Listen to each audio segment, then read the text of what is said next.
Configuration with RC files in Linux. Linux में बहुत सी command अपने साथ फाइल्स रखती हैं जिनके अंदर कॉन्फ़िगरेशन इंफॉर्मेशन होती है जो यूज़र तब्दील कर सकता है। इन फाइल्स की जनरल क्लास को आरसी फाइल्स कहते हैं।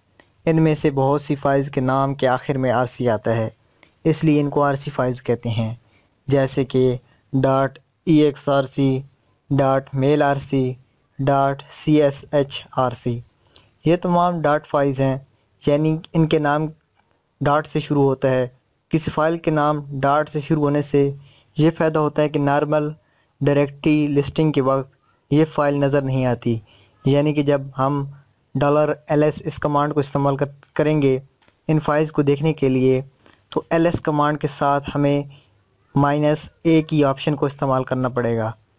इसके अलावा हमें ये फाइल्स नहीं नज़र आएंगी।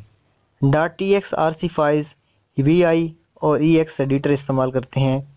.mailrc को बहुत से इलेक्ट्रॉनिक्स मेल टूल इस्तेमाल करते हैं। .chsrc फाइल्स शेल के स्टार्टअप फाइल्स हैं। आरसी फाइल्स आमतौर पर हमारी होम डायरेक्टरी में पाई जाती हैं, यानी कि ये इनकी डिफ़ॉल्ट लोकेशन है।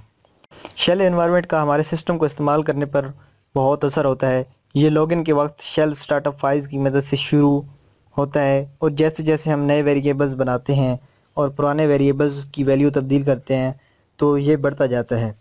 हमारी शेल एनवायरनमेंट एग्जीक्यूट होने वाली हर कमांड पर असरअंदाज होती है। आई होप दोस्तों आपको लूनिक्स कॉन्फ़िगरेशन विद आरसी फाइल्स के बारे में समझ आ गया होगा, और इसकी चीज़ों के प्रैक्टिकल आप हमारे फाज़ी टेक यूट्यूब चैनल की लूनिक्स प्लेलिस्ट के अंदर देख सकते हैं। लूनिक्स हेल्प एंड गाइड के अंदर नई वीडियोस हासिल करने के लिए आप फाज़ी टेक यूट्यूब चैनल को सब्सक्राइब कर सकते हैं, और बेल आइकन में क्लिक करेंगे तो आपको हर नए आने वाली वीडियोस की अपडेट मिल जाएगी।